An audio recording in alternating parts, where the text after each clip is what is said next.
Si, c'est avec ce micro pour lancer la vision.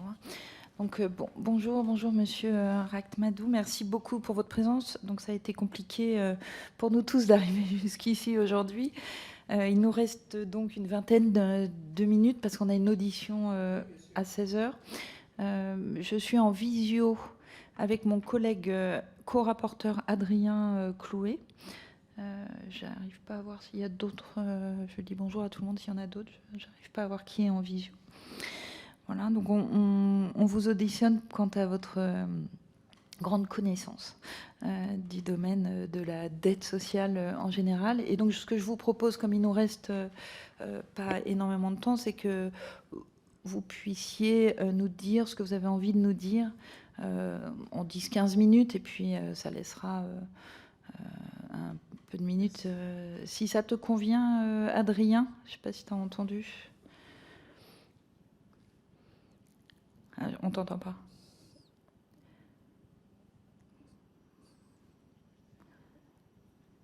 Non, peut-être il n'y a pas le... On n'a pas le son. Tu peux me faire un pouce vers le haut ou vers le bas si ça te convient. Non. Ouais, super. On va commencer. Moi, il faut que j'appuie sur le rouge pour parler, c'est ça? Je vais essayer d'aller très vite. En fait, dans tout le questionnaire, les points, à mon avis, les plus importants sur l'antiquité de la CADES, puis c'est uniquement de ça que je vous parlerai, c'était de... mon envie a été tout de suite de la consolider, parce que quand je suis arrivé, elle n'était pas encore tout à fait au point.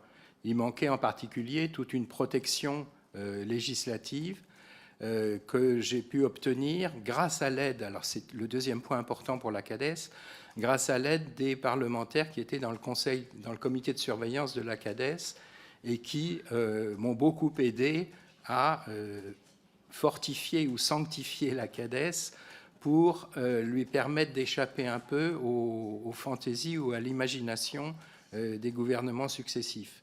Et donc les points importants, ça a été les lois organiques qui ont protégé à la fois la CADES et ses ressources. Alors je crois que vous les connaissez déjà par cœur, donc je ne reviendrai pas sur les lois de 2004 et de 2010, mais ce qui était important, c'était que les ressources de la CADES soient protégées et que d'autre part, sa durée de vie soit encadrée par ces lois organiques. Donc ça, je pense que ça s'est plutôt bien passé. Le deuxième point important, c'était le cantonnement de la dette sociale. C'est un point qui a été décidé dès le début au moment de la création de la CADES, en lui faisant reprendre quelques dettes sociales qui traînaient au FSV ou ailleurs. Ce qui est très important, c'était de protéger ce mécanisme d'amortissement. Considérer d'abord que la dette sociale était une dette qui avait vocation à être éteinte et à être amortie avec des ressources affectées à cet amortissement. Et donc, là, il était important d'essayer de veiller à ce que la CADES continue à être étanche par rapport à la dette publique et au budget général. Donc je crois que c'est à peu près ce qui s'est passé. Il y a eu un certain nombre de petites infractions parce que les gouvernements sont très imaginatifs et les budgétaires sont très imaginatifs, mais en règle générale, je pense que le cantonnement de la dette sociale a été plutôt respecté. Les deux autres points sur lesquels je serais venu, c'était sur la stratégie d'émission. Le gros problème que nous avions avec la CADES, c'est qu'en France, elle était assimilée au trou de la sécurité sociale. J'ai eu la chance d'avoir des journalistes d'investigation qui ont fait un très joli livre qui s'appelait « Main basse sur le trou » en 2004, qui était consacré à l'activité de la CADES et où on se moquait un peu de son président qui faisait le tour du monde pour aller voir des gens douteux pour leur emprunter de l'argent. Mais c'est vrai que la réputation de la CADES en France était liée au trou de la sécurité sociale, trou abyssal, on ne parlait que de ça. Alors qu'au même moment, nous étions obligés de faire le tour du monde pour aller expliquer aux investisseurs étrangers que notre dette était de la bonne dette française, qu'elle était garantie par des impôts que la population française payait avec plaisir, et que d'autre part, la CADES devait être comparée aux grands émetteurs qu'on appelait quasi-souverains à l'époque, c'est-à-dire la KfW allemande ou la BEI ou un certain nombre d'autres émetteurs quasi-souverains avec lesquels nous avons fait le tour du monde pour placer la dette de la CADES. Donc ça, c'est le deuxième point. Et le dernier point, c'est le fait que quand nous avons été créés, nous étions en francs. Et à ce moment-là, le Trésor a demandé à la CADES de ne pas gêner ses émissions. Donc dès le début, la CADES a émis en devises, ce que le Trésor ne faisait pas, et d'ailleurs n'a toujours pas fait. Et donc toute la dette initiale de la CADES a été émise en devises, à l'époque en livres, en lire, en marques, en dollars. Et ce qui fait qu'après, nous étions déjà connus sur les marchés internationaux quand nous sommes passés à l'euro.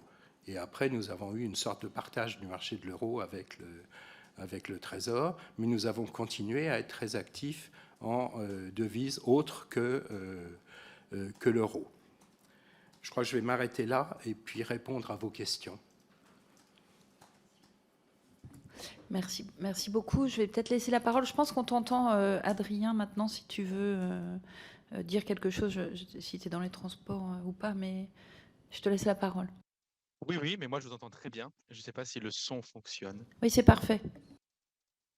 Super. Et merci beaucoup pour le propos liminaire. Merci pour votre présence. Peut-être de mon côté, une interrogation qui permet de rebondir un petit peu sur ce qui a été dit à l'instant. Ça consiste à revenir à la fois sur les avantages qui sont attendus de ce droit, de cette attribution consistant à pouvoir placer dans des monnaies étrangères. En fait, quels sont les avantages que vous y voyez à cette prérogative particulière? Et deuxièmement, puisqu'on parlait du rapport au trésor public, comment est-ce que vous expliquez ou comment est-ce que vous considérez le spread qui existe aujourd'hui entre les taux CADES et les taux de l'agence France Trésor? Sur le spread, j'ai regardé un certain nombre d'auditions précédentes. J'en ai vu une assez extravagante de mon camarade Traînard qui parlait d'un écart de plus de 100 ou 120 points de base entre la CADES et le Trésor. C'est un écart qui n'a jamais existé.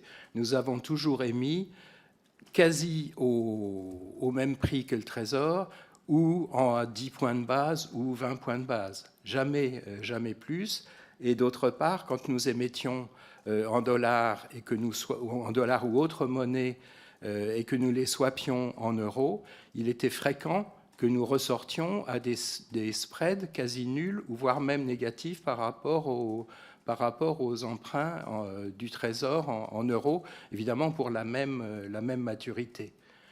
Donc, il y a toujours, sur les émissions en euros, il reste, je crois, là je ne connais pas les derniers chiffres, il doit rester un spread qui est de l'ordre de 10 à 20 points de base, mais pas plus. Alors, l'explication, c'est d'abord parce qu'on a toujours vendu la CADES comme étant quelque chose de temporaire qui allait disparaître. Donc, les emprunts seraient remboursés, mais il était clair que sur certaines maturités, nous ne pouvions pas émettre. Et à chaque fois que nous sommes rapprochés de notre date de mort, il y a eu des moments où on ne pouvait plus émettre que sur 2 ans ou 3 ans. Donc il fallait continuer à expliquer aux gens, écoutez, on ne peut plus émettre au-delà de 2 ou 3 ans, mais il nous semble que le gouvernement est en train d'essayer de préparer un nouveau rechargement de la CADES, donc attendez un petit peu, on pourra vous proposer de beaux emprunts l'année prochaine ou l'année suivante. Mais c'est vrai que dans la mesure où nous ne pouvions pas être présents sur toutes les maturités, comme l'est le Trésor, il y avait certaines maturités sur lesquelles nous pouvions avoir des écarts de taux un tout petit peu plus élevés.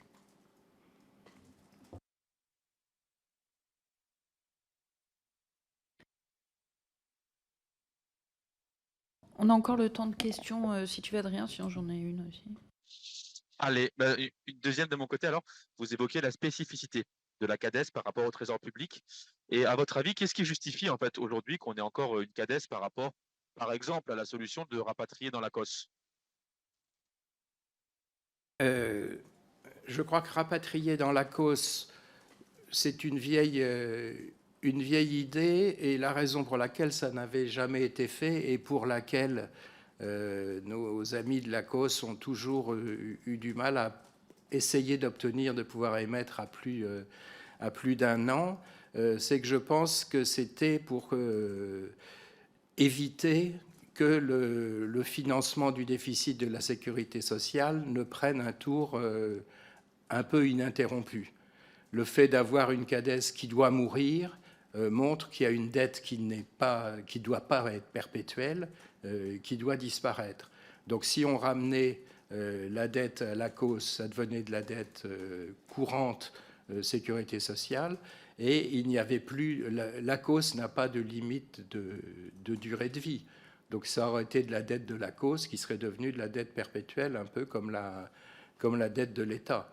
Et de l'autre côté, on n'a pas rapproché la CADES de l'État pour la même raison, pour éviter de donner un signal que la dette sociale, la partie qui était cantonnée à la CADES, risquait de devenir une dette perpétuelle. Parce que le gros point, je dirais la grosse différence entre la dette sociale CADES et la dette de l'État, comme vous le savez, c'est que la CADES amortit la dette, c'est-à-dire qu'elle récupère, grâce à la CRDS, non seulement de quoi payer les intérêts, mais aussi de quoi amortir le capital. Alors que nos pauvres amis du Trésor, le Parlement leur donne simplement de quoi payer les intérêts, et après, quand ils remboursent un emprunt, ils doivent réemprunter aussitôt, et en fait, ils roulent la dette indéfiniment. Et la contribution, ce qu'on peut rappeler aussi, c'est que la contribution de la CADES au désendettement français est au moins, je crois, mes derniers calculs, de plus de 8 points de base.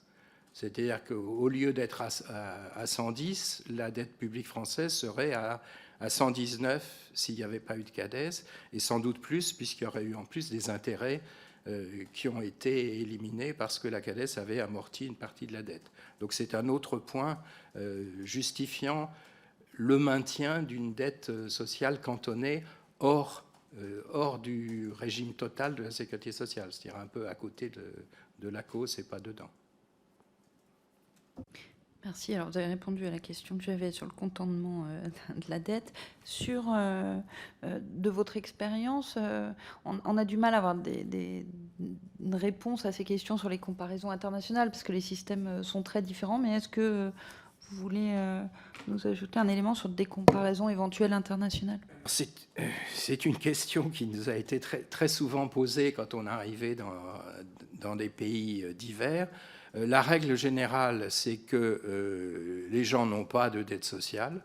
Ils considèrent que le système de sécurité sociale doit être en équilibre, donc il n'y a pas de création de dette sociale.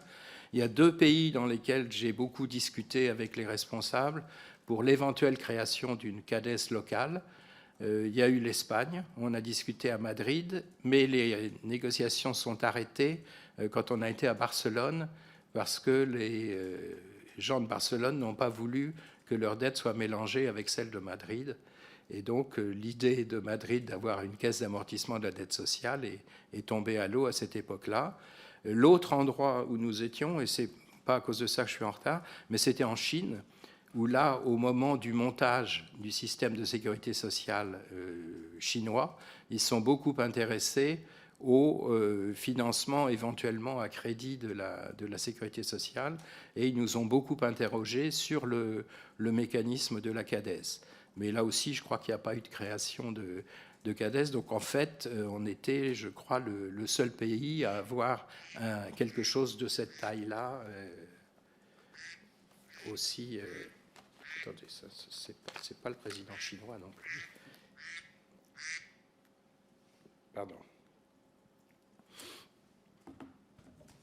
Merci beaucoup. Moi, j'ai pas d'autres questions. Est-ce que, Adrien, tu veux rajouter tu as des questions ou d'autres Mais il n'y a plus qu'Adrien en visio, c'est ça. Peut-être une interrogation et des recettes. Euh, Qu'est-ce que vous pensez, vous, des hypothèses consistant à, à remplacer en fait les recettes CRDS, CSG fléchées vers la CADES vers CSG, CRDS qui serait fléché directement vers la Sécu pour éviter la constitution d'un déficit ultérieurement transféré à la CADES? Là aussi, c'était une chose qui était proposée à peu près tous les ans. C'est une idée qui paraît extrêmement simple.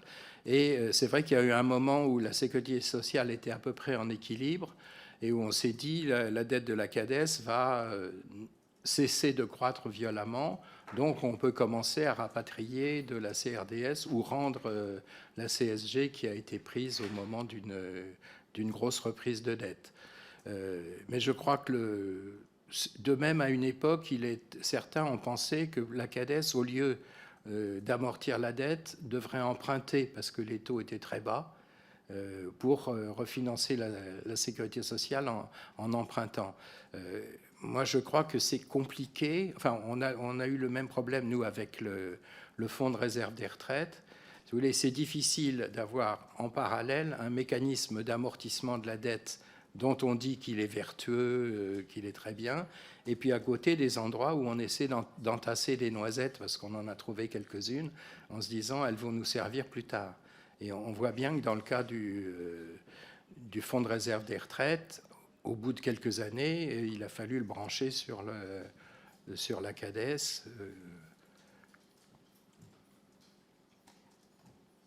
Mais ce qui est vrai aussi, c'est que nos amis de la Sécurité sociale, je dirais, pensent toujours à la disparition de la CADES et au moment où la CRDS reviendra chez eux et où la CSG reviendra aussi. On les comprend.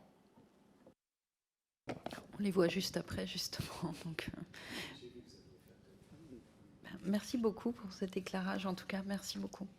Tu n'avais pas d'autre chose, Adrien? Pardon. J'ai dit. C'est bon. Merci beaucoup. Merci.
bonjour.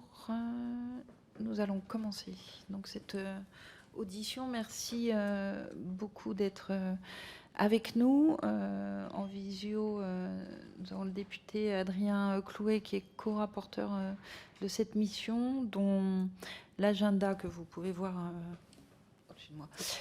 Donc l'agenda de la mission, on a commencé il y a déjà plusieurs semaines, mois, et on rend notre rapport fin juin à peu près, début de l'été. Merci donc d'avoir pu arriver jusqu'ici, ce qui n'était pas forcément très simple. Tu veux dire un petit mot peut-être, Adrien ?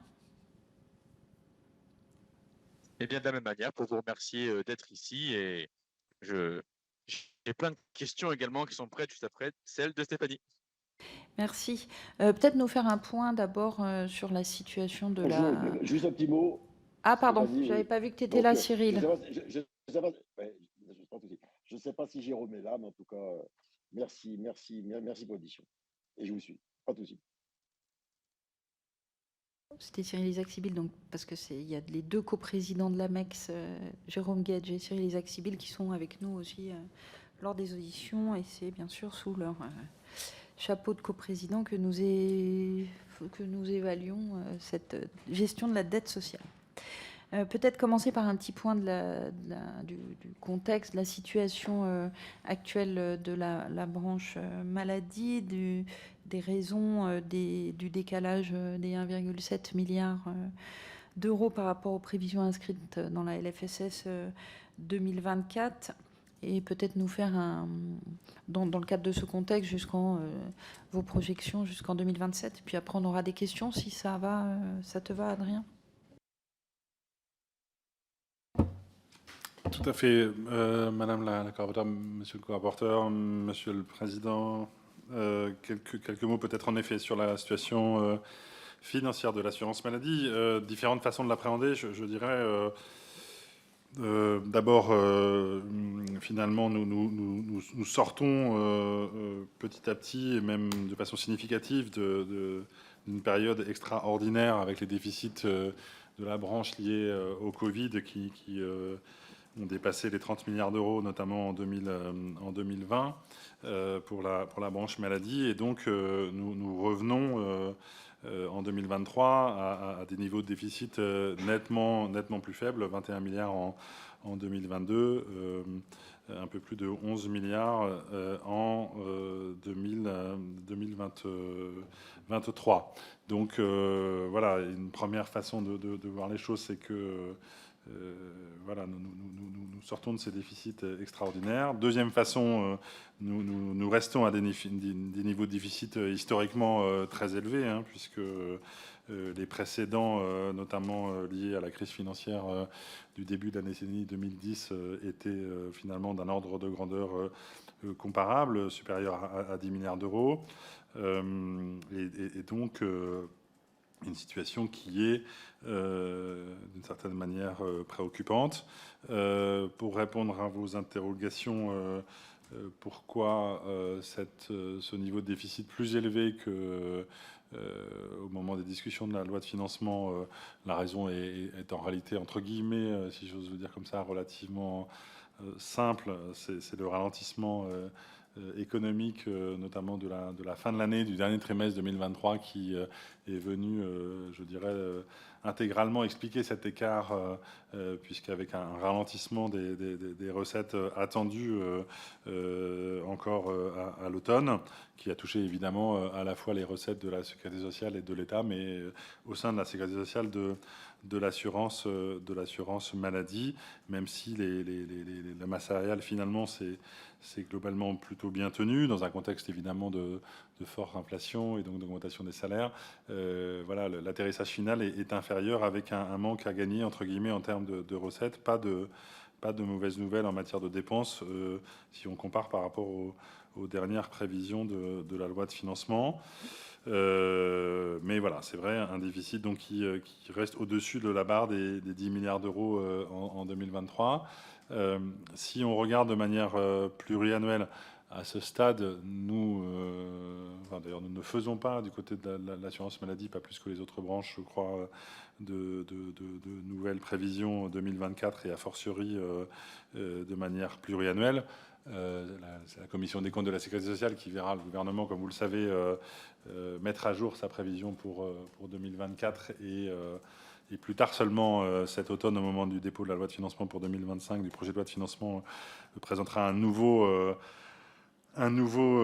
profil pluriannuel, ce qu'on peut d'ores et déjà, comment dirais-je, anticiper, mais évidemment à ISO ONDAM et à ISO prévision macroéconomique, ces deux éléments étant par définition très fragiles à ce stade de l'année, c'est que de même que, voilà, comme vous le savez, la loi de financement pour 2024 ne prévoyait pas d'amélioration substantielle du déficit de l'assurance maladie à l'horizon 2027, il est assez peu vraisemblable que les prévisions à venir soient bien meilleures, compte tenu, comme vous le savez, du ralentissement économique mesuré au dernier trimestre 2023 et également qui affecte les prévisions de croissance pour 2024.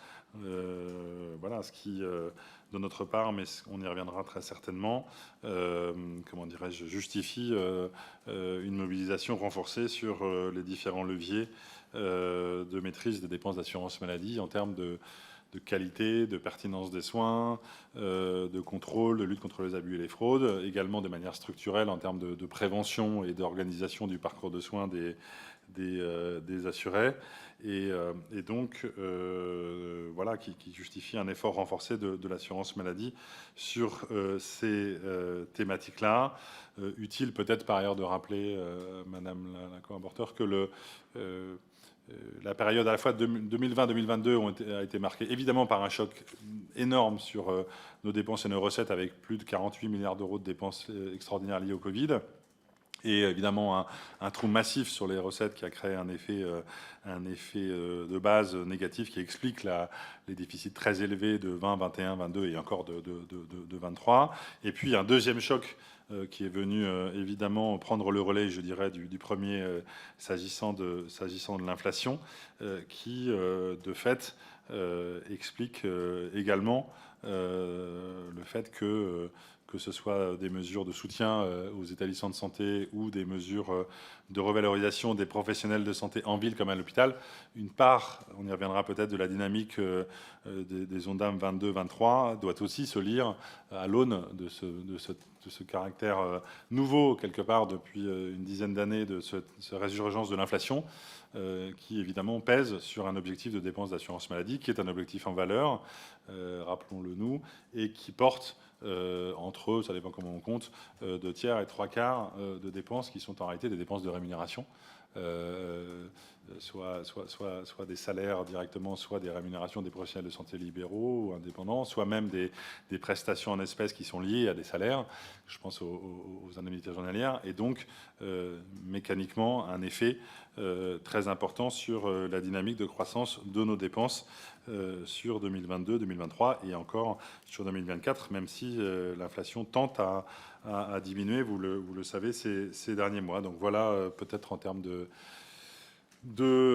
comment dirais-je, cadre très général, l'appréciation qu'on peut porter aujourd'hui. Nous sommes sortis des déficits Covid. Nous sommes maintenant dans une phase de maintien de déficit élevé qui justifie de notre part une attention renforcée sur le bon usage des ressources de l'assurance maladie. Sur ce sujet, le comité d'alerte a pu mettre dans son dernier avis qui avait éventuellement identifié un point de fuite sur le déficit des hôpitaux publics avec des résultats financiers qui se dégradent. Pouvez-vous nous dire un mot sur ce sujet ? Oui, je crois qu'il a pointé une réalité, en tout cas, entre guillemets, d'explication qui n'est pas complètement nouvelle. Nous savons que il y a lorsqu'on regarde les équilibres de l'assurance maladie, à la fois à regarder les équilibres de la branche stricto sensu entre ses charges et ses recettes, mais aussi ce qui se passe du côté des établissements de santé qui sont financés en termes de recettes quasiment, pas intégralement, mais de façon ultra majoritaire par l'assurance maladie. Et en fonction de ce qui se passe du côté de leurs charges, de leurs dépenses, l'équilibre entre ce financement de l'assurance maladie et les charges des établissements, évidemment, crée ou non un déficit. Et donc, ce que le comité d'alerte, je ne sais pas s'il le dit là aussi comme ça, un point de fuite, en tout cas, comme vous le dites, quelque chose qu'il faut regarder de manière consolidée. De ce point de vue-là, je pense que là aussi, il faut avoir en tête différents éléments. D'une part, depuis 2020, le gouvernement a adapté les modes de financement des établissements pour pouvoir, comment dirais-je, garantir un niveau minimal de recettes, comme vous le savez, d'abord par une garantie de financement intégrale et ensuite par un mécanisme un peu moins couvrant, mais qui permettait de répondre à une première problématique qui était l'impact du Covid sur l'activité des établissements et les pertes de recettes liées à cet impact-là. Et puis, dans un deuxième temps, il a dû faire face, ce que je disais, cette deuxième crise, cette crise de l'inflation qui pèse très fortement sur les charges des établissements, les coûts de l'énergie bien sûr, évolution aussi des rémunérations des personnels, et donc un risque d'augmentation du déficit des établissements qu'on voit déjà sur 2022 et qu'on pourrait sans doute voir sur 2023, même si à ce stade nous ne disposons pas de notre côté de chiffres sur les déficits consolidés des établissements. Donc voilà, là aussi, comme vous le savez, le gouvernement a décidé début d'année 2024 d'attribuer des aides exceptionnelles aux établissements pour faire face au choc de l'inflation, qui est bien réel, qui pèse sur l'équilibre d'exploitation des établissements. Mais il est certain que dans les mois qui viennent, en 2024, mais aussi en 2025, il faudra que nous restions collectivement attentifs à la fois si on regarde les équilibres financiers de l'assurance maladie, aux équilibres de la branche elle-même, et à ce qui se passe du côté des établissements sur leur équilibre entre leurs charges et leurs ressources, en soulignant tout de même que quand même la diminution de l'inflation, y compris de l'inflation liée au coût de l'énergie, est un élément qui devrait permettre de diminuer le choc qu'on a vu en 2022-2023 sur l'année 2024. Par ailleurs, les établissements, vous le savez, sont engagés dans une restauration de leur activité progressivement pour retrouver les niveaux d'avant-crise. Les ministres ont rappelé à quel point ce paramètre-là était important. Les dynamiques de recrutement aussi, on voit quelques signaux positifs dans les établissements de retour d'un certain nombre de catégories de personnel qui font défaut, qui ont fait défaut en 22 ou 23 pour reconstituer une activité normale. Donc voilà, il faut espérer que les prochains mois de l'année 2024 confirment ces nouvelles plus favorables, en tout cas moins défavorables que ce qu'on a connu en 2022 ou en 2023. Pour rester dans les établissements de santé, la CADES avait repris 13 milliards pour la dette des établissements de santé relevant du service public, qui avait été transformée en dotation versée par les caisses d'assurance maladie. Est-ce que vous pouvez nous expliquer un peu comment sont définis les établissements pour lesquels ces 13 milliards vont être utilisés ou ont déjà été en partie redistribués? Enfin, si vous avez des éléments sur ce point.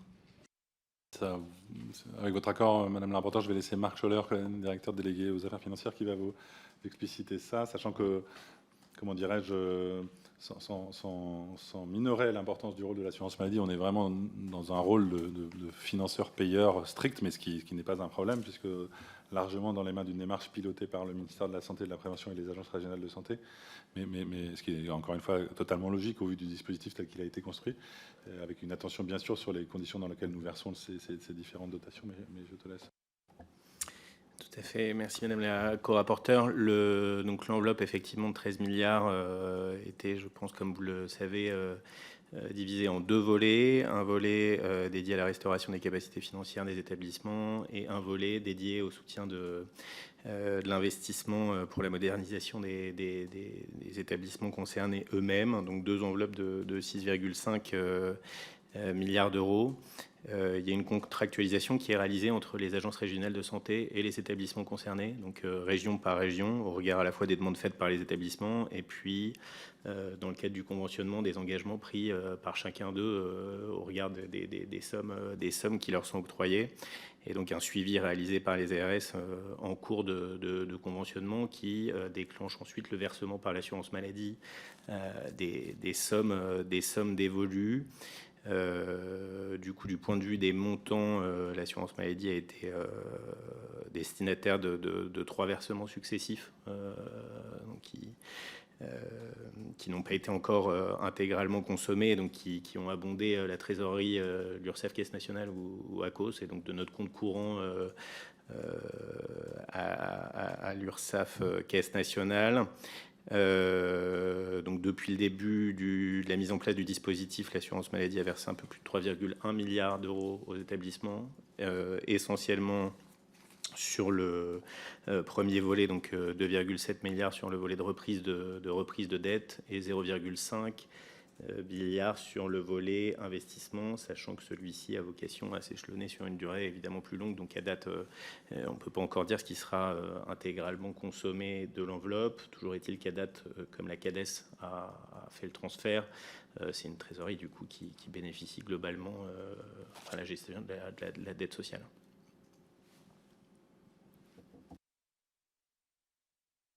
Merci beaucoup. Adrien, si tu veux, tu me fais signe si tu veux poser une question. Si vous voulez poser des questions, j'en ai d'autres, mais vas-y, je t'en prie. Merci, je vais en poser une. C'est sur votre analyse de l'effort contributif que nécessitent respectivement les cotisations sociales, donc qui financent le flux de la sécurité sociale, et la CRDS-CSG qui finance la partie de ce flux composé en déficit et ensuite transféré au sein de la CADES. Pour reformuler ma question, quels sont les ménages qui sont mis à contribution pour rembourser la CADES par rapport aux ménages qui sont mis à contribution pour alimenter les dépenses courantes de la sécurité sociale? Alors, honnêtement, je ne suis pas sûr d'être en mesure de vous répondre très, très directement, ces sujets-là étant plutôt gérés par nos amis de la direction de la sécurité sociale. Damien et Marc pourront, le cas échéant, apporter des éléments complémentaires. L'assiette de la CSG et de la CRDS sont très, très, très, très proches. Donc, Damien n'hésitera pas à compléter s'il a ça en tête. Donc, on est sur, dans les deux cas, des assiettes voulues par le législateur comme très larges et contribuant au financement de la protection sociale, soit directement, entre guillemets, via la CSG, soit, j'allais dire indirectement, via la CRDS, donc au remboursement de la dette sociale, donc au remboursement de quelque chose qui a été constaté d'un delta entre des dépenses et une recette, comme dirait... voilà. Damien, tu as peut-être davantage sur les écarts d'assiette. Honnêtement, c'est vraiment très, très... Ça sera très qualitatif, mais je ne suis pas sûr de vous apprendre grand-chose. Mais donc l'assiette CSG-CRDS, par rapport aux revenus d'activité, complète avec des prélèvements sur les revenus de remplacement. Donc fait contribuer aussi notamment, et essentiellement les retraités, aussi sur les indemnités journalières. Et puis vous avez pour la CRDS aussi, et comme pour la CSG d'ailleurs, des prélèvements sur les jeux. Voilà, donc ces 2 prélèvements se caractérisent par une assiette extrêmement large qui met à contribution tous les types de revenus et tous les types de ménages. Il y a aussi évidemment des prélèvements sur les revenus du capital et de placement que j'avais oubliés. Alors ensuite, en revanche, ce que nous n'avons pas en tête, ou en tout cas pas immédiatement disponible, c'est la comparaison des taux d'effort, la mobilisation des différentes assiettes de revenus. Et donc pour vous répondre complètement, si on voulait comparer les actifs et les retraités, puisque je pense que c'est de ça que vous souhaitiez parler.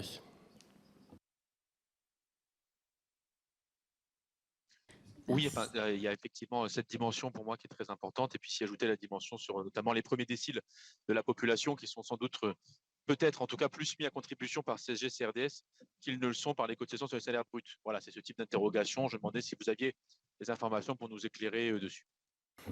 Alors à ce sujet, je vous rappelle qu'il y a une progressivité de la CSG concernant les retraites, puisqu'il y a une exonération qui existe pour les retraites les plus modestes, et puis un taux progressif ensuite, avant d'arriver à taux plein pour les retraités les plus aisés. Donc c'est ce qui n'a pas réellement d'équivalent en ce qui concerne les actifs qui sont mis à contribution dès le premier euro. Donc il y a une part de progressivité pour soulager les ménages les plus modestes en ce qui concerne la CSG sur les revenus de remplacement. Oui, bien sûr, ça j'entends bien, mais dans la comparaison, il y avait la question entre les revenus, entre CSG et CRDS d'un côté, et ce qui abonde le flux de la sécurité sociale, c'est-à-dire les salaires bruts de l'autre. Là aussi, l'exonération de cotisation sociale pose des questions sur le taux d'effort, si on considère que le salaire brut est un effort du salarié, je pense qu'on peut le considérer, mais c'est un débat philosophique. Voilà, c'était un peu sur la comparaison entre le taux d'effort des salaires bruts pour la Sécu et le taux d'effort de l'ensemble des revenus pour CSG CRDS. Mais je sais que c'est un sujet complexe. Je me demandais si techniquement vous aviez des données dessus ou pas. Non, après, si je peux me permettre, aujourd'hui, on a quelque part, du fait des différentes réformes du financement et du jeu des exonérations, des allégements généraux et des paniers de recettes qui ont été affectés à la sécurité sociale et à l'assurance maladie. On a finalement une assurance maladie qui est financée par 3 gros blocs principaux, des cotisations, de la CSG et de la TVA. Et puis un peu d'impôt taxe affectée. Voilà, ça s'est fait petit à petit, pas forcément d'ailleurs d'une manière complètement volontaire sur l'affectation de TVA, mais qui a plutôt été des recettes affectées à l'assurance maladie en lien avec les pertes de recettes liées aux exonérations de cotisations et aux allègements généraux. Mais en fait, on aboutit à cette structure de financement qui est en fait assez diversifiée, avec un poids de la TVA qui est devenu tout de même assez important. Puisqu'elle représente un peu moins de 50 milliards d'euros. Mais voilà, je pense que c'est intéressant quand on se pose, en tout cas sur le financement de l'assurance maladie, de se dire on a bien ces 3 plus 1 paquets qui financent de manière assez transversale notre assurance maladie. Bien conscience que je ne réponds pas exactement à votre question, mais c'est plutôt pour la mise en perspective de comment le système est financé en exploitation, en tout cas de façon annuelle. Merci. Je voudrais revenir sur le comité d'alerte de l'ONDAM qui nous dit aussi qu'il y a, et puis on le voit dans chacun des ONDAM qu'on a pu voter, une augmentation des dépenses de 45 milliards si on se place entre 2019 et 2023. Est-ce que, alors, je crains que vous me répondiez aussi que c'est plutôt la DSS à qui j'ai posé la question aussi. Est-ce que vous auriez la ventilation de ces dépenses Est-ce qu'on sait donc vous avez dit il y a une partie bien sûr de la revalorisation pour les professionnels, mais est-ce que vous avez cette ventilation? Alors, ce qu'on a essayé de faire, et là aussi Damien Berger, directeur des statistiques, de la stratégie des études de la CNAM pourra compléter, on a essayé quelque part de reconsolider les grands paquets, si j'ose dire. Et dans les 45 milliards que vous évoquez, finalement, on identifie 24 milliards qui sont liés à des mesures, je peux les détailler, hein, soit du Ségur, soit des mesures salariales post-Ségur, soit des revalorisations d'honoraires en ville, soit un peu de Covid. Et de l'autre côté, à peu près 21 milliards qui sont plus de l'évolution en volume, on va dire, tendancielle des dépenses d'assurance maladie. Donc dans les 24 milliards qui sont, entre guillemets, discrétionnaires, on retrouve 13,4 milliards de Ségur, 1,6 milliard de mesures salariales de juin 23 liées aux annonces entre guillemets dites Guérini, 2,5 milliards qui sont liés à des mesures qui compensent l'inflation, notamment vis-à-vis des établissements de santé, 2,9 milliards qui sont liés pardon, je le fais un peu dans le désordre, là, aux revalorisations, pour le coup, de juillet 2022 du point d'indice. Au global, sur l'ensemble de la période, sur l'ensemble des professionnels de santé de ville, 2,5 milliards d'euros qui sont liés à des revalorisations d'honoraires. Et puis, il y a quand même encore, en 2023, du Covid-19 qu'on retrouve à hauteur d'1 milliard. Donc, ça fait à peu près 24 milliards sur les 45. Ce qui me permet là aussi de bien, si je peux me permettre de réinsister, c'est vrai que quand on regarde les chiffres en bruts, entre guillemets, on se dit c'est des augmentations absolument considérables de voir un Ondam qui progresse en 19 et 23 de 45 milliards. Quand on a 2 années d'inflation proche de 5% sur une masse qui dépasse 200 milliards, c'est pas totalement illogique qu'on ait au moins 20 milliards d'euros qui soient directement ou indirectement liés à une problématique d'inflation. Je pense que c'est, pardon d'être un peu insistant là-dessus, c'est que, y compris dans la négociation que nous avons en ce moment même avec les médecins, si les tarifs opposables des professionnels de santé de ville n'augmentent pas dans un monde à 5% d'inflation, on a un très gros problème. Si les salaires à l'hôpital n'augmentent pas, bien sûr, et si le point n'augmente pas quand on a des années d'inflation à 4 ou 5%, on a évidemment un très très gros problème. Et ça se traduit mécaniquement par des financements dans l'Ondam, parce que, encore une fois, on finance d'abord principalement des rémunérations des professionnels de santé en ville, à l'hôpital et dans le secteur médico-social.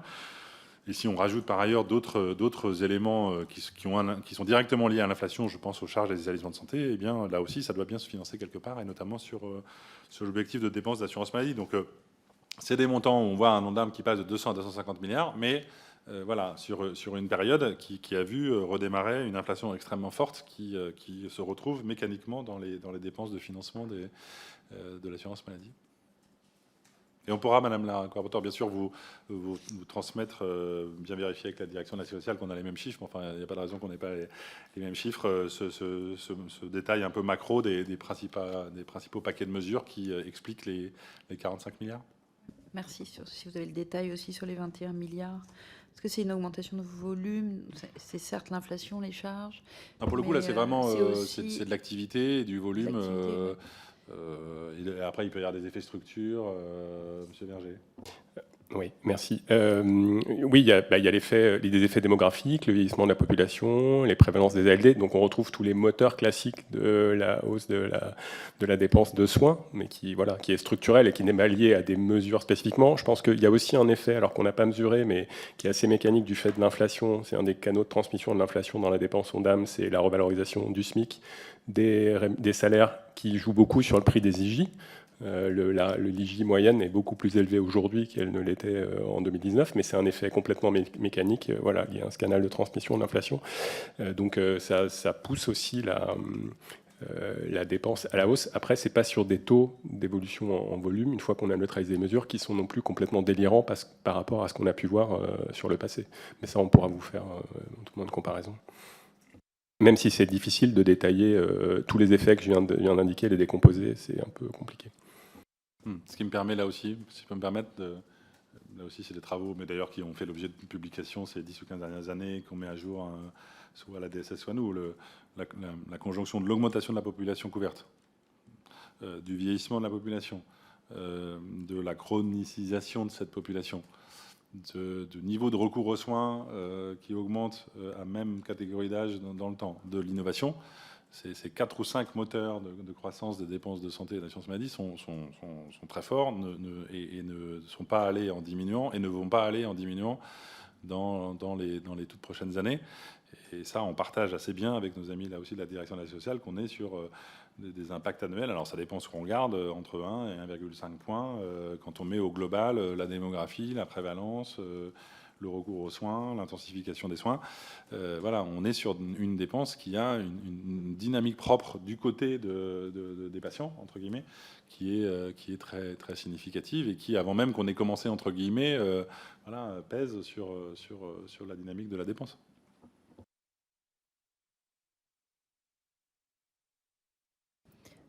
Vas-y, Cyril, je t'en prie. Je pense que Cyril Zaxibili. Voilà. Merci. J'arrive pas bien à comprendre comment est-ce que vous expliquez effectivement ces déficits, dans le sens où vous relevez j'aimerais bien comprendre ce qui relève du conjoncturel et du structurel. Dans le sens où, effectivement, là, on parle de la dette sociale, on parle effectivement de la dette de l'assurance maladie.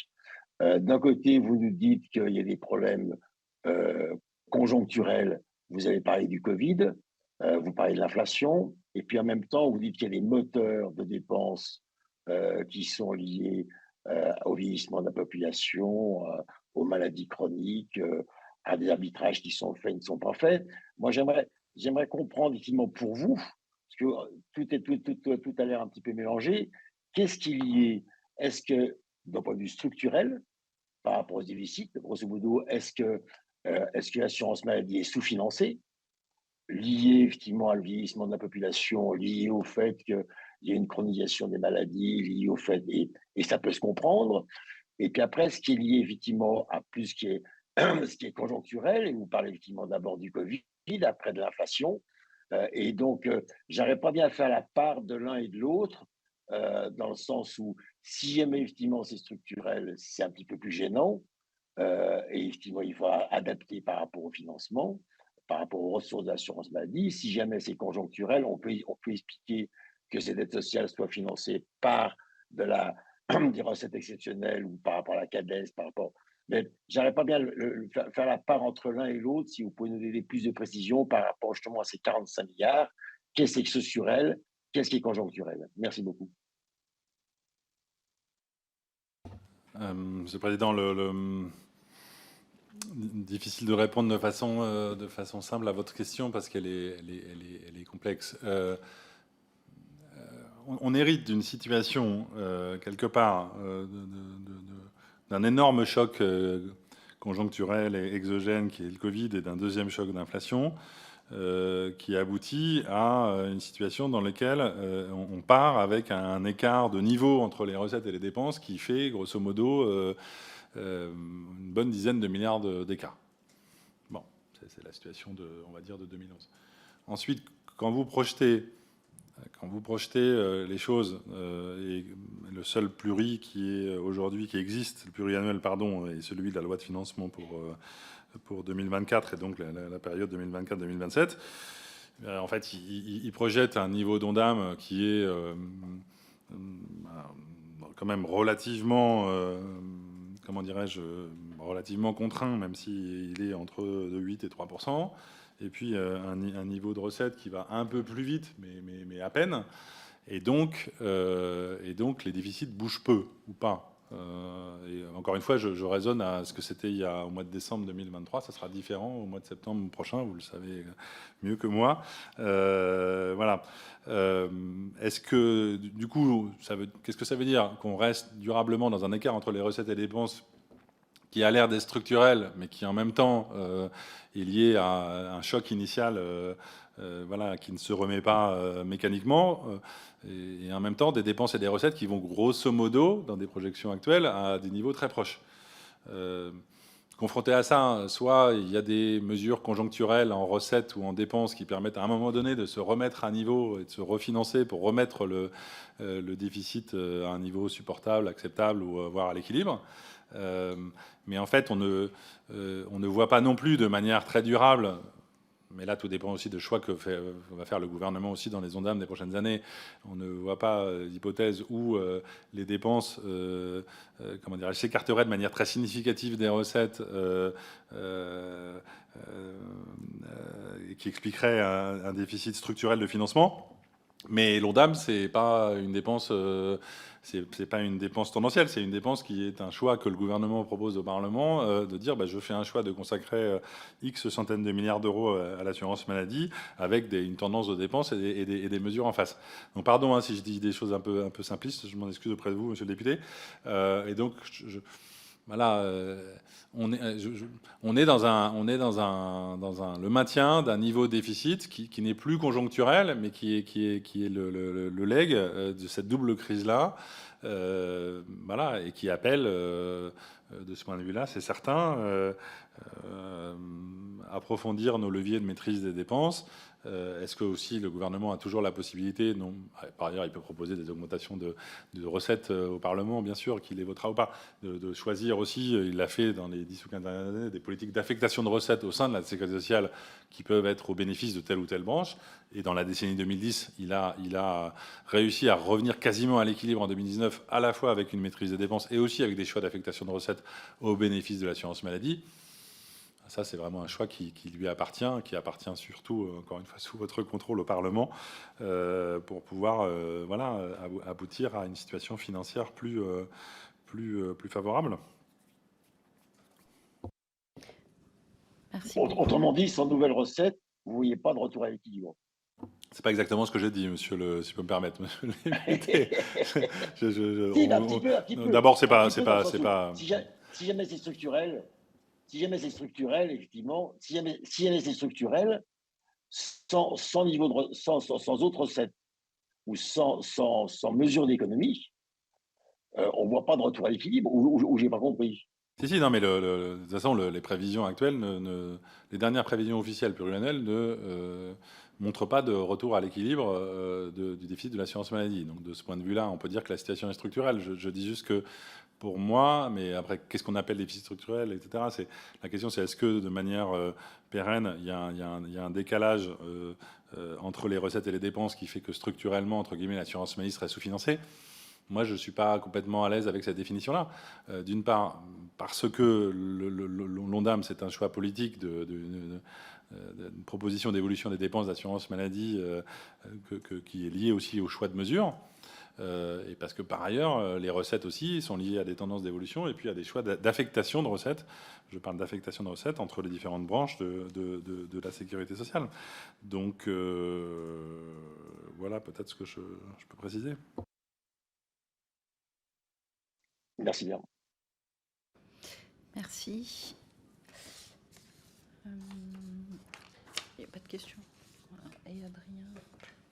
Alors, le chapitre d'après était plutôt, mais c'est un peu ce que vous avez répondu là, il me semble, de rentrer dans le sujet c'est vrai que du structurel ou du conjoncturel et surtout de l'évolution de qu'est-ce qu'on a comme levier, mais ça, je vais vous laisser répondre bien sûr, mais qu'est-ce qu'on a comme levier dans les années qui viennent pour éviter que ce décalage progressif redevienne un trou de la sécu à l'ancienne? Ce que nous... c'est un peu peut-être le paradoxe de l'exercice et à la fois, j'ai envie de dire, sa simplicité et sa difficulté. Comme vous le savez très bien, on essaye d'identifier et nous identifions, y compris chaque année, dans le rapport annuel de l'assurance maladie, chargé produit, voilà, on va dire des zones d'inefficience, c'est un peu technocratique comme terme, mais voilà, des endroits où on sait que le parcours de soins, le mode de prescription, le type de prescription, le type de mobilisation de moyens n'est pas optimal. Et on sait qu'il y a des endroits où il y a des moments où il y a des sujets sur lesquels il y a beaucoup d'écart entre le juste soin, la juste mobilisation de ressources et ce qu'on pourrait faire. Un des exemples les plus importants, c'est sur lequel on travaille le plus, c'est celui des prescriptions. Voilà, les médecins libéraux sont à l'origine, et c'est normal parce qu'ils prennent en charge les patients, 1 million par jour chez les généralistes, 57 milliards d'euros de dépenses de prescription chaque année. Les établissements de santé génèrent aussi évidemment des prescriptions importantes en termes de transport, de médicaments et également. Et on sait que qu'il s'agisse du médicament, des arrêts de travail, des examens de biologie ou de radiologie, de transport, on sait qu'il n'y a pas toujours un strict respect des référentiels, voire des mésusages. Et donc, tout notre enjeu, c'est d'accompagner ces prescriptions-là, de les faire évoluer, de déployer les outils chez les prescripteurs. Et donc voilà, ça c'est un des leviers qui existe et qui peut générer des économies et donc contribuer à la soutenabilité de l'assurance maladie. On va trouver, si on pousse les curseurs, évidemment des enjeux en matière de contrôle et de lutte contre la fraude, sur lequel je crois que vous l'avez vu, nos résultats sont en forte augmentation en 2023 et ça devrait continuer en 2024. Et j'ajoute à ça, mais là aussi peut-être pour retrouver un peu une différence entre le conjoncturel et le structurel, aussi des leviers de transformation du système de santé ou d'organisation qui, à moyen terme, participent de la soutenabilité. C'est bien sûr l'investissement dans les programmes de prévention. On a documenté là aussi que l'investissement qu'on peut avoir sur des choses aussi simples que la vaccination de la grippe, que les programmes de prévention sur l'obésité, que les dépistages organisés des cancers, que également la lutte contre le tabac, on a documenté que ça produit du retour sur investissement, souvent pluriannuel, souvent modeste au démarrage, mais qui participe de la soutenabilité de l'assurance maladie à 5, 10, 15, 20 ans. Et ça, on l'a documenté dans les 2 derniers rapports charges et produits. C'est la même chose sur, là je m'éloigne de la prévention, mais sur les parcours de soins, où nous savons aussi, c'est la raison pour laquelle l'assurance maladie s'investit sur le parcours insuffisance cardiaque, sur lequel on a déployé depuis plusieurs années des programmes sur la prise en charge des patients diabétiques, qu'un parcours de soins bien organisé, il est de nature à mieux prendre en charge les patients et à, entre guillemets, dépenser moins. Parce que si on détecte une insuffisance cardiaque suffisamment tôt, on évite des hospitalisations inadéquates. Si on organise la sortie d'hôpital d'une personne insuffisante cardiaque pour qu'il y ait un suivi en ville, ensuite on sait qu'il y aura moins de réhospitalisation, donc il y aura moins de dépenses. Donc là aussi, c'est des moteurs de qualité de prise en charge, d'abord de qualité de prise en charge des patients, mais dont on sait, c'est pareil sur le diabète, si on détecte plus tôt la survenance du diabète, on sait, là aussi, il y a un très bon chapitre de charge des produits dernières, qu'on aura une dépense plus faible parce qu'un diabétique mal détecté, il va se retrouver à l'hôpital de manière parfois dramatique et donc avec des dépenses de prise en charge très élevées. Donc c'est ces différents moteurs-là. Donc là où je disais que c'était à la fois simple et difficile, c'est qu'ils sont documentés. La question, c'est comment on les attrape, pardon de dire ça comme ça, à la fois parce que ça concerne des habitudes individuelles chez les prescripteurs, des organisations dans le parcours de soins, en ville comme à l'hôpital, et donc des changements individuels et collectifs qui ne sont pas forcément faciles à implémenter, créer l'incitation aussi à agir de l'ensemble des parties prenantes. Et c'est ce qu'on essaye de faire du côté de l'assurance maladie avec tous nos programmes sur la gestion du risque. Merci beaucoup. Moi, je n'ai pas d'autres questions. Alors, je ne sais pas si Adrien, ou si vous en avez, n'hésitez pas. Vous voulez poser une question? Ouais. Oui, c'est possible. Merci, monsieur, merci, madame, de nous donner tous vos éclairages. Il y a quand même un domaine où j'aimerais vous interroger, qui est celui de la gestion et des circuits, disons, administratifs. Quand on y regarde d'un peu plus près, malheureusement, les chiffres auxquels on accède sont souvent un peu discordants entre ceux de la CNAM, l'adresse et tous les organismes qui nous donnent des chiffres. Ils sont malheureusement aussi un peu anciens. Si l'on prend par exemple les dispositifs médicaux, le dernier rapport de Cour des comptes, qui a déjà maintenant 3 ans et demi, nous dit que nous avons quand même en ville un pan de 750 millions d'euros où il est difficile d'avoir une vision analytique puisqu'il n'y a pas de possibilité de savoir très précisément quels sont les éléments qui ont été pris en charge au titre du remboursement. Sachant que le titre lui-même de la Cour nous dit un budget de près de 15 milliards d'euros remboursés. Il ne s'agit pas du chiffre d'affaires, mais remboursés. À chaque fois qu'on veut avancer dans la rectitude des chiffres, c'est un peu compliqué. Lorsque vous vous rapprochez de tout ce qui concerne le transport, on s'aperçoit qu'il y a quand même 140, sauf erreur de ma part, hein, bien évidemment, il y a quand même 140 possibilités de cotations différentes, si j'en crois les prestataires et les gens du métier, si vous voulez. Est-ce qu'il n'y aurait pas, malgré tout, peut-être des économies à faire si on arrivait à avoir quelque chose de beaucoup plus simple? Parce que je sais bien que tout le monde veut aller dans le choc de simplification, mais quand même, on en est encore très loin. Et est-ce que dans la gestion même, il n'y aurait peut-être pas à aussi avoir une part du chemin qui aboutirait très probablement à des économies substantielles? Et puis, je ne parle pas du problème des ALD, tant cette zone est sensible. Et quand on voit le pourcentage de transport en ALD, par exemple, et moi qui longtemps été amené à prescrire, même maintenant, c'est beaucoup plus facile avec l'accès au dossier médical de chaque personne, mais on a beaucoup de mal quand même à savoir quel est le motif de l'ALD et si c'est une ALD qui pourrait éventuellement être temporaire ou pas. Est-ce qu'on ne pourrait pas avoir la possibilité d'une gestion à ces niveaux-là? Merci, Madame la députée. Il y a différentes questions, si je peux me permettre. D'abord, ça me permet de souligner que nous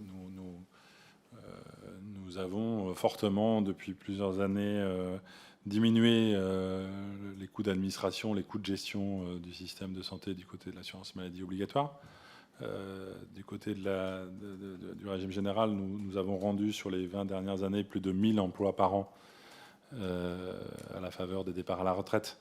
Et donc, nos coûts de gestion sont maintenant inférieurs à 3%, et donc ont beaucoup diminué et vont continuer à diminuer, puisque sur la convention d'objectifs et de gestion 2023-2027, nous allons rendre 1700 emplois. Donc, les coûts de gestion du système obligatoire d'assurance maladie, ils diminuent de façon régulière et importante, parce qu'on a investi sur nos systèmes d'information, principalement, et parce que donc on fait des gains de productivité, parce qu'on numérise un certain nombre de choses également. 43 millions d'assurés ont un compte Amélie, 2 millions de personnes s'y connectent tous les jours, et donc c'est tout ça qui permet des gains de gestion. Si je peux me permettre, dans votre question, vous avez à la fois évoqué le fait que sur les dispositifs médicaux, on n'avait pas assez d'informations, et qu'en même temps, sur les transports, on avait trop de possibilités, trop de combinaisons. Donc je dis juste que le résultat... Enfin, en tout cas, nous avons la chance d'avoir un système d'information au travers du SNDS qui nous permet de suivre les consommations de soins à un niveau de granularité assez importante, de relier... voilà, d'aller de façon assez fine dans la compréhension de ce qui se passe en termes de dépenses de santé, modulo peut-être sur des dispositifs médicaux, y compris sur des sujets de code générique, peut-être un peu de perte en ligne, mais on a quand même un niveau d'information très significatif. Donc oui, il faut bien sûr continuer à simplifier. En même temps, voilà, le transport, c'est pas le même selon qu'il est en VSL, en ambulance, au taxi. Ça obéit à des situations différentes, et donc c'est souvent aussi ça qui explique un peu de la complexité. S'agissant de l'ALD, comme vous le savez, le gouvernement a engagé un travail d'analyse sur ce sujet, donc je n'ai pas d'éléments à apporter. Je crois que les ministres ont eu l'occasion de rappeler, et évidemment je m'inscris dans cette logique-là, l'importance d'un dispositif d'ALD qui permet la prise en charge à 100% des pathologies chroniques et des traitements coûteux. Je pense que c'est un point important de notre système de solidarité d'assurance maladie. Voilà ce que je peux dire à ce stade.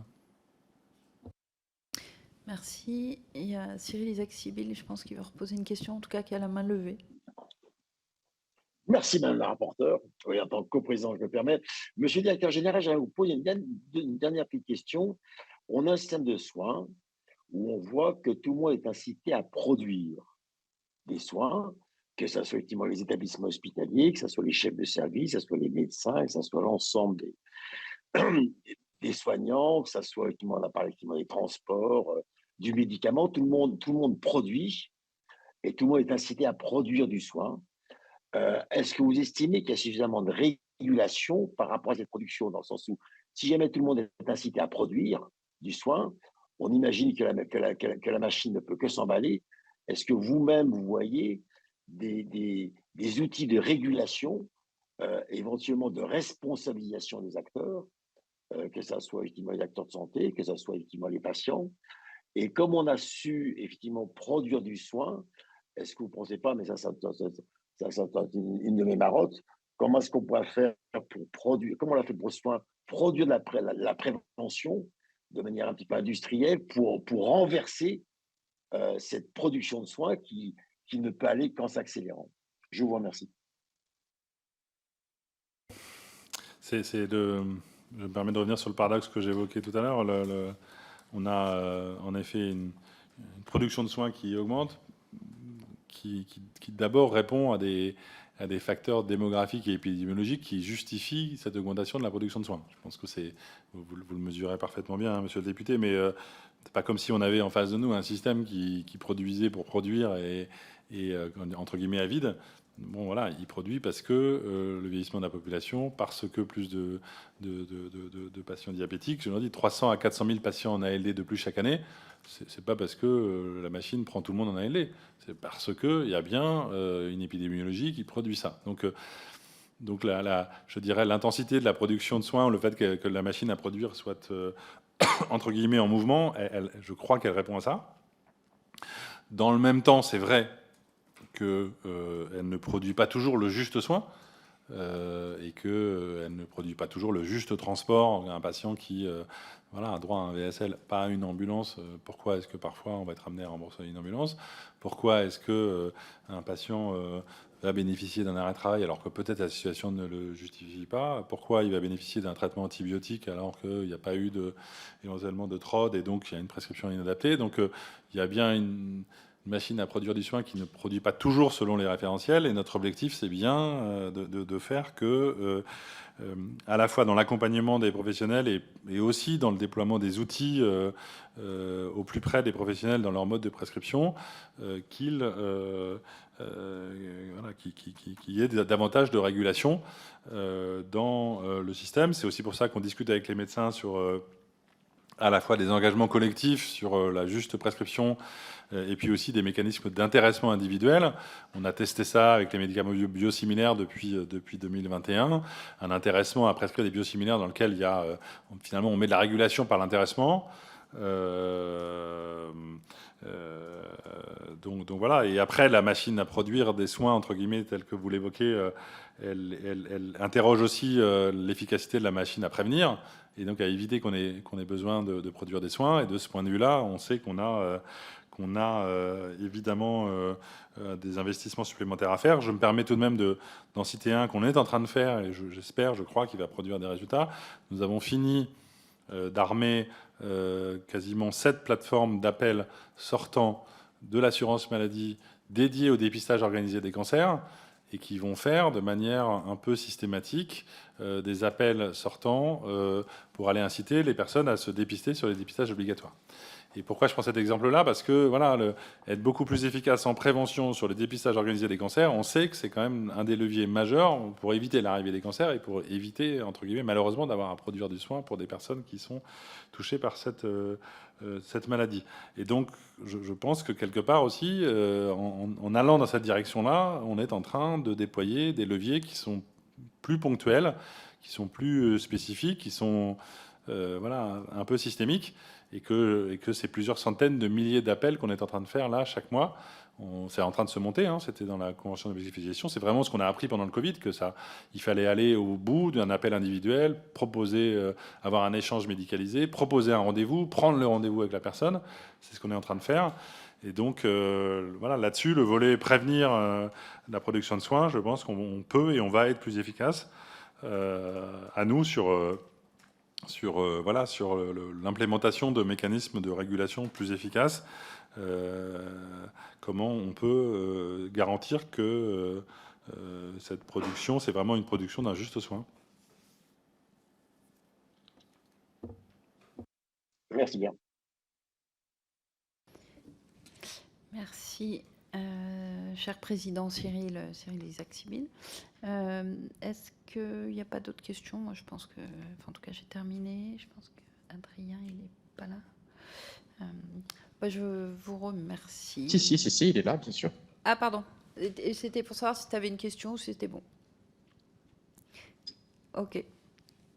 Merci beaucoup. Une dernière petite chose, les chiffres par rapport aux 45 milliards, est-ce qu'on pourra avoir effectivement un écrit? C'est toujours intéressant de voir effectivement comment tout ça est analysé, l'augmentation des 45 milliards du budget de l'assurance maladie depuis novembre. Pas de problème, on vous fait passer. Depuis septembre. On vous fait passer une ventilation, peut-être que je l'ai expliqué à l'oral, mais on vous fait passer le détail, bien sûr, pas de problème. Super. Merci beaucoup.